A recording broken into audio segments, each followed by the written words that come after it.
sorry, just I feel like that is the absolute pinnacle.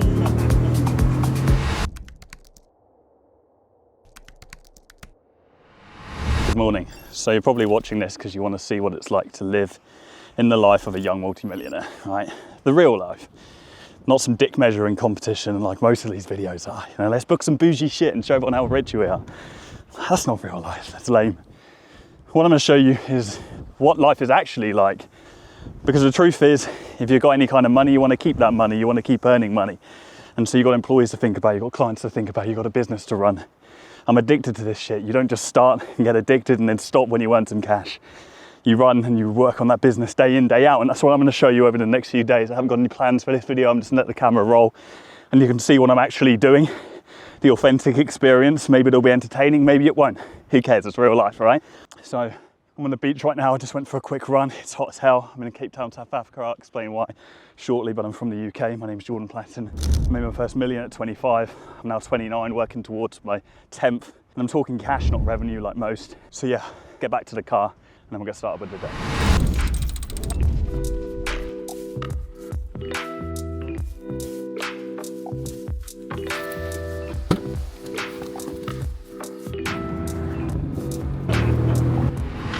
Okay, back home.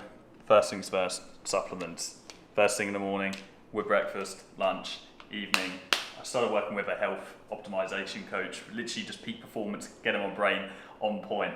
About 2 years ago now, I take 38 supplements. This is kind of adapted this over the course of the years. Mainly herbs, not vitamins, natural remedies, vitamins you kind of piss out. And so yeah, get these in. Normally after either a hike in the morning or the gym, depending on the day, depending on what I'm working. But my key is I just take a shake, I barely eat breakfast. I just want to keep myself as optimized as possible in the daytime and just eliminate brain fog. I think it's so important to protect your brain when you're working on the computer every day. I see myself as a brain athlete in many cases. That's how I treat and protect my brain. Excuse me.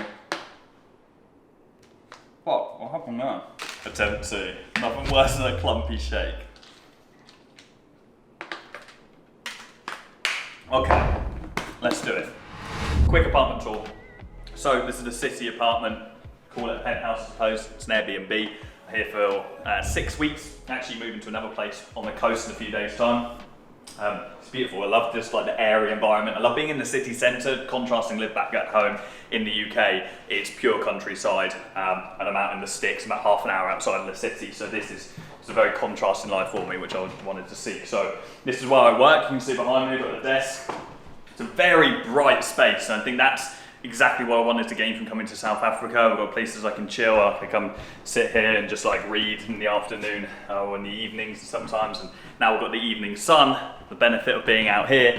In the UK, it's 4 p.m, sun sets until it's dark, man, it's so dark. And so I wanted to get away, I've always wanted to get away for the winters. It's always been a dream of mine, like being at home. Everyone gets miserable in the UK. January, February, March is a very strange place in the UK and a lot of places in Europe because of the fact that it's dark until 9 a.m, it's dark at 4 p.m. onwards. And so when you're working in those 9 to 5 hours, you have no life outside of it. And so they can get a little bit strange. And so for me, I've always wanted to get away for January, February, March, which is the time I'm here in Cape Town.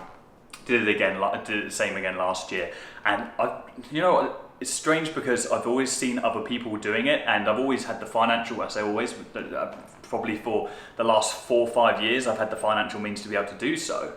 But I never have because I convinced myself that I wouldn't be as productive if I moved away to another country. And ironically, I am so much more productive here than I am at home, especially at this time of year. Because when I got here, I unlocked another half of the day instantly.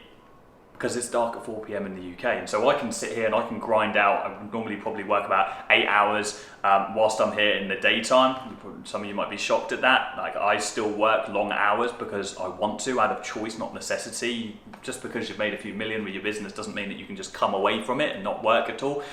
As an entrepreneur, we have that obsession with progression. Yeah, that's what drives us. I always want to be sat there grinding away, hitting the next milestone. What is next? That's always what I'm looking at. And so for me, I can still work full-time hours And then in the evening, I can go do what I want. I can go hike a mountain. I can go kayaking on the sea. Literally 2 weeks ago, I started kayaking on the sea, and I saw 2 orcas for 2 hours, killer whales. Kid you not, see if we can throw some footage up. It's just an incredible lifestyle out here. Like, my favorite place on the planet. So yeah, looking forward to you seeing it.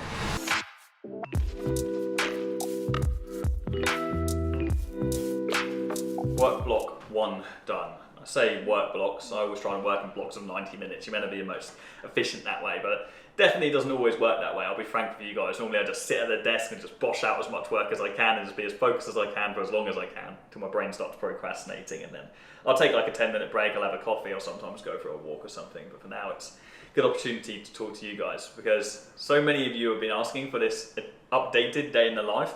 It's probably been 2.5 or maybe 3 years since I last did a day in the life, and life has changed an awful lot since then, and what I work on now has changed a lot as well. Albeit I spend most of my time working on sales systems and kind of guiding the team, I now spend an awful lot on hiring and developing the existing team that we've got. I think you hit a certain operational level as a business. When you're in the millions, you need to be making sure that you have A players on your team. You can no longer just outsource to people at the cheapest rate possible and get low quality talent and not really care about the result of it. You have to be focused on getting A players who are better than you at the task that you are trying to achieve, and it's not easy to source that talent. So I spend a lot of my time nurturing the team and making sure everyone's got what they need in order to be successful.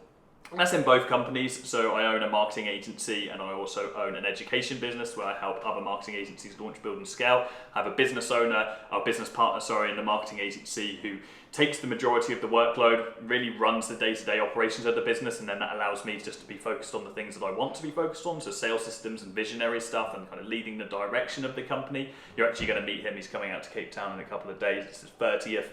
See if we can record some of the stuff we've got planned if we're in a fit way of doing so.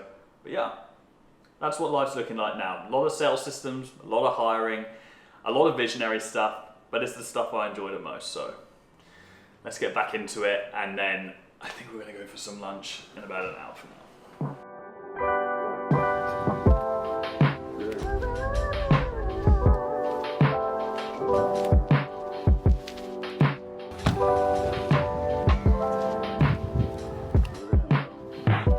Cheers. Have you guys actually gone out to like clubbing or not? I've gone out so much over the years. I used to run nightclub events. Oh yeah, sure. And more bar events. I've like 4 nights a week, and I've just drank a lot over the years, and so I'm not massively into drink. You did as that much in your anymore. 20s, didn't you? But I love a rave. Yeah, So like a once a good- quarter, yeah. I'll go to like a proper rave, Like an and ultra or something. Like proper. Yeah, I've always said this. I think like a lot of people, especially in like their early stages, they will prioritize money above like everything else, and like 100%. and it's so backwards. And I did that for years. Like you prioritize not quite for years. Well, actually, even before I started the company, when I was in jobs, I'd always like, oh, what job can I get to earn as much money as possible? What can I do? And then you just end up being miserable. And then No the same in focus on business. passion. When you then realise like your customers and like your service and everything is like, if you just focus on that and delivering like the best service, like empowering other people, then you infinitely make as much money as you want. Like, it's a byproduct. And it's the weirdest thought when you initially start something. Yes. That the byproduct will become like your main selling thing. Like the byproduct is your main focus. It's the weirdest shift that your mind goes into. Yeah. I like what that guy said, that when we went kayaking, he said the way he figured out what he wanted to do with his career, he understood what his passion was, and then he believed that the way that your career should go, it should be, how can I make that passion more abundant? Yeah. Whether or not that's teaching people about it, going through the legal route, like whatever your passion is, there's lots of different avenues you can go. Spread the passion. Spread that passion, so Passion, there's yeah. more of that passion in the world for you. Yeah, I agree. And for the people around you.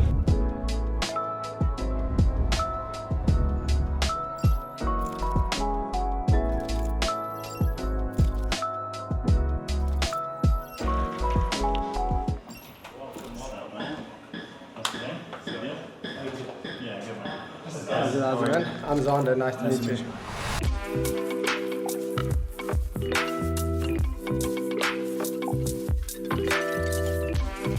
When are you moving to up here? Is it like this week? Yeah, Saturday. Saturday. It's somewhere over there. I don't know where. It's like somewhere over there. I looked on the map and I was like, you're really close. It's like, I think it's just over there. But I like to just kind of like Yeah. be like, hey guys, I know you guys want to talk business, but let's just let's enjoy success a little bit. Let's not talk about business, you know? Let's be present. Fine. If we want to talk, let's talk while we're eating, Yeah. while we're drinking a glass of wine. But I ain't trying to fucking spend 8 hours on a beautiful like sunset talking to you about, hey, this is how you structure your sales offer or whatever. Like, I'd love to sit in front of a sunset talking about how to structure my sales offer. Nah, I'm good. So I'm like, That sounds like a bit of me, bro.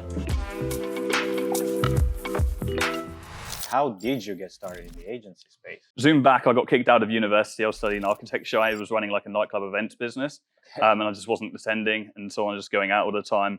And then I jumped into sales, got myself in loads of debt, and I thought, how do I pay this off quickly? It was making relatively decent money at like 21, but like very unfilled. And so then I was like looking at online business, and it was this at the time of like Ty Lopez was like promoting SMMA and ramming that down people's throat. For me, that was a logical decision. Amazon FBA and like e-commerce and everything, there was a friction point because I had no experience in that whatsoever.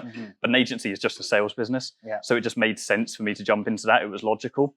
So I just reached out to, whilst I was working full time, every company in my local area, classic lead gen, classic restaurants, gyms, dentists, chiropractors, like all the OG niches. Within 2 weeks, signed up my first 2 clients. If I had enough to live, but not enough to thrive, then I would leave. And so I quit. 3 months later, hit 10K. 6 months later, was about 30K, and then merged agencies, and the rest has been history. How have you seen the industry shift? But the industry has changed so much. I think like it used to be the case that there was, I mean, at least when I first started, there was like 3 people educating on starting agencies. And I think that's got pros and it's got cons. It's great that there's now this huge variety of content out there and this huge variety of different angles that you can go down. But it also creates this decision fatigue from like the eyes of the consumer or people that want to get into the industry because like, I'll start a paid ads agency and then, oh, that's hard. Let me move into SEO. Let me do UGC and just jump into, let me do lead generation, whatever that may be. And the only thing that has stayed consistent throughout all that time is that it's still fucking hard to build a successful agency, you know? And this is for me, like kind of like my thesis is that the more people go to automations, the more people try to do, you know, videos and try to sell people just through systems and online funnels. I feel like the more the human connection over the phone is actually working really better because, you know, you're doing this, but the, you know, outbound dials or to leads, everyone is doing it. I've yet to see anyone who's doing like millions of dollars per month who's either doing it through DM setting or cold email or any cold calling. It's all dialing to the people. Yeah, those warm dials are so important, I think. Things have changed a lot since I started and probably when you started, like in like 5 or 6 short years. Like the online make money space right now is there is so much content. Like there's such a crazy amount of content. And so many people they're all trying to one up each other. It's like this battle of egos. Like I've got a Lambo, well, I've got a Rolls Royce, well, I've got a Bugatti, and I make this much a month, I make this much, or I make this much revenue, I have this much cash collected. Like everyone's just like, just dick measuring constantly in this industry. And so because of that, there's all these people, these consumers that are looking at it and like, well, he's just 25 years old. He's just like me. He lives around the corner. He does this. Oh, he's got the same backstory as me. And there's just so many things to relate to that they think it's so reachable for them. They think it's going to be so easy. Like the key and the secret really to selling to B2C is like, you watch any of my content and I'm like, this is going to be fucking hard. This is going to be the most difficult thing you've ever done. This is going to be way more difficult than you've ever done in a 9 to 5 job. You're going to do shit that you don't want to be doing. You're going to sacrifice your weekends. You're going to sacrifice your friendship. You're going to sacrifice family. You're going to sacrifice everything for this. I say it how it is all the time in every piece of content. And I never sugarcoat it. And I don't do any large, bold claims about making certain amounts of money or signing a crazy amount of clients. Everything I say is very realistic. And because of that, we then attract the right people. They jump in and they already have the right expectation. The first video people watching our program is going through this path that they're going to take and telling them they're going to eat shit for a very long time and it's going to be really difficult. And if people don't like it at that point, and we still have a very small refund percentage because the content they've watched beforehand feeds them into that. But most content, like 95% of the content, is the antichrist of that. It's because most people think, well, if I want to sell people into my program, then I need to make it look as easy as possible. I need to make it look like the path is as easy or as the path, there's the least resistance. But actually, that goes against getting the best customers in. If you tell them it's going to be difficult and you make it very clear to them, I think that is the key really to getting good customers and making good revenue going into the next year and going on forward. I think the over-promising and I think people are going to get wise to it. Hey, I'm just going to start just documenting a little bit. And I feel like if you can figure out a way to document as you build things, because wouldn't it I think be that's beautiful if you document like maybe this new program and you're like every day And when it launches, you It drop would. a series where you're like, hey, here's This is me everything I went building it. through. Yeah, I think you're absolutely right. Have a wicked evening, yeah? Have a good one. Exactly what it is. It's basically for agency owners, but for your business, not for your ads. Look at the fucking revenue we did in January.